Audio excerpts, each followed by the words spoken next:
slightly higher approval at 39.4 compared to Biden at 38.1.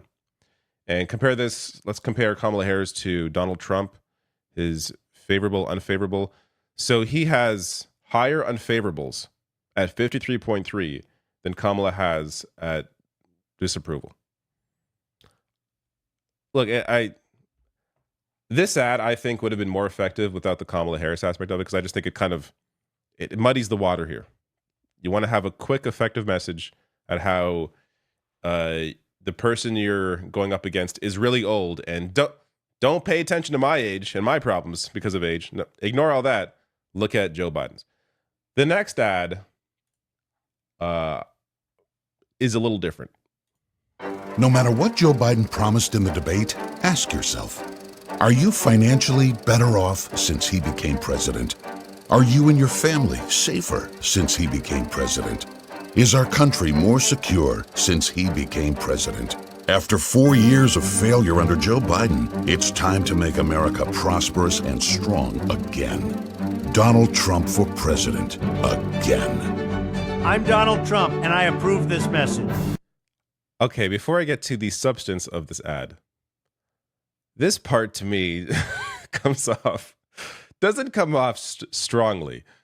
And strong again. Donald Trump for president again.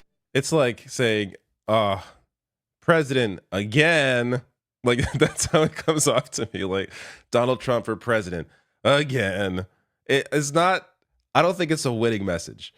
Now, the three issues that they hit on here. So inflation or cost of living, crime rate, and fear mongering the border.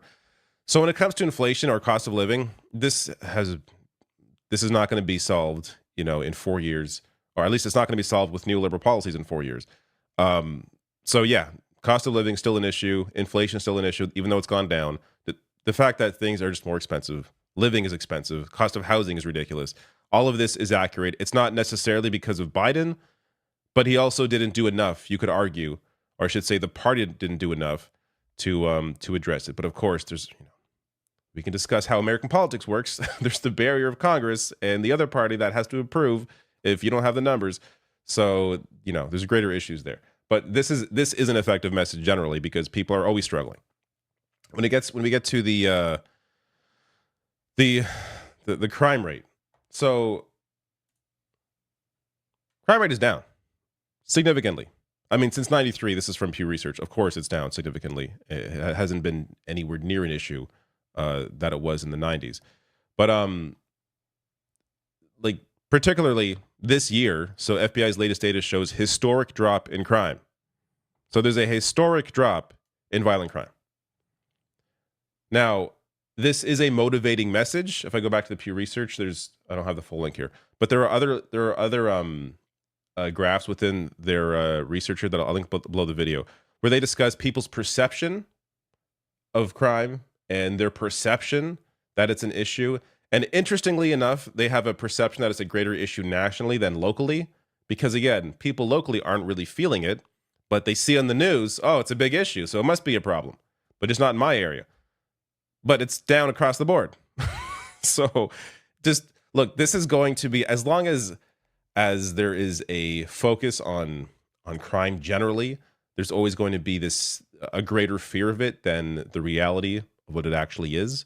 And meaning that's always going to be, it can always be used in elections, regardless of if it's a local election, a state election, a general election. It's always going to be used for those purposes.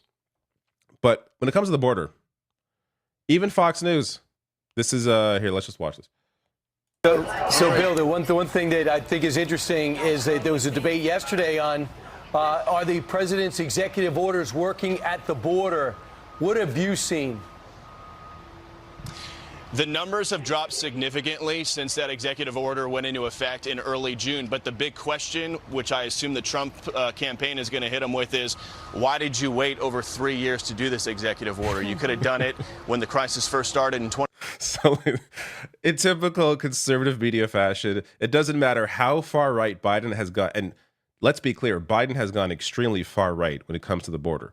It doesn't matter how far right into Republican territory Joe Biden goes. They're never going to be satisfied. Oh, even if it's the right policy, why didn't you do it earlier? Huh?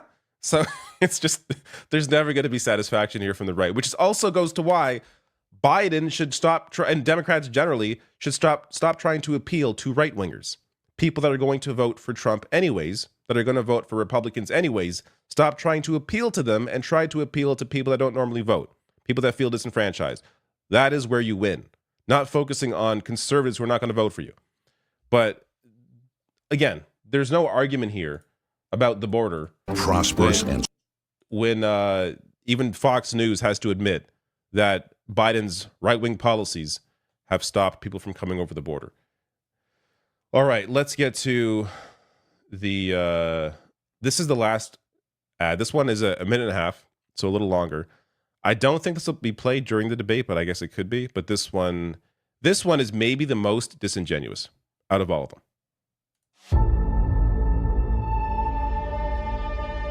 When I argued that we should freeze federal spending, I meant Social Security as well. And I not only tried it once, I tried it twice, I tried it a third time, and I tried it a fourth time. Raising the cap, raising the retirement age for people who are now 30 years old, raising the tax on Social Security, cutting benefits. They're all things that have to be discussed, quite frankly. The American people know we have to fix Social Security.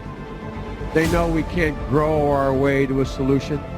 They know we're going to have to make some tough decisions. Would you consider looking at those programs, age of eligibility, Absolutely. cost of living, put it all on the table? The answer is absolutely, you have to. We are going to change the retirement age for Social Security. We will always protect Social Security and Medicare for our great seniors. Biden can't do that. As president, I kept that promise, and I will keep it once again. I will not, under any circumstances, allow either of these two precious gems to be even touched under a Trump administration. You will always have your Social Security in full as you have it now, and you will always have your Medicare. Social Security will be strong and powerful. Medicare will be strong. You deserve it. I will always protect Medicare and Social Security for our great seniors. Look at that. Donald Trump, the socialist. Let's just pause for a second at how incredible it is that the two most popular programs in America are socialist programs. Universal health care for seniors, but still universal health care, and Social Security that everybody pays into.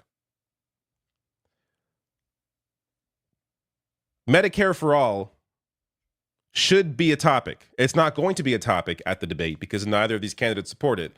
But when you look at the most popular policies, they are far left policies.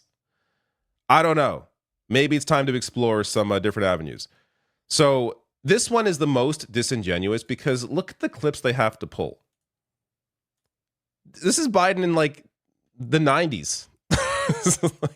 Maybe some of them are from when he was vice president. But these are all old clips because you cannot find a clip of President Biden as president discussing cutting Social Security because he has not done that, does not want to do that. These were fair criticisms back in 2020 during the primary, the Democratic primary, when he was running against Bernie Sanders, because Bernie Sanders has always had a very strong record on these issues, whereas Biden clearly has not. But now that he's been president and there has not been cuts, and it's very clear he knows how unpopular that is, and he has no interest in cuts. To claim that Biden is this man is just completely dishonest, especially when this is Donald Trump. This is from March of this year. Discretionary is not going to help. Have you changed your outlook on how to handle entitlements, Social Security, Medicare, Medicaid, Mr. President? It seems like something has to be done, or else we're going to be stuck at 120% of debt to GDP forever. So first of all, there is a lot you can do in terms of entitlements, in terms of cutting, and in terms of also the theft and the bad management of entitlements, tremendous bad management of entitlements. There's tremendous amounts of things and numbers of things you can do. So I don't, necessarily. There it is. There's things you can do in terms of entitlements, in terms of cuts. Not to mention, it's not just him, by the way, because and this when it comes to actual policy, I think Trump is the least important part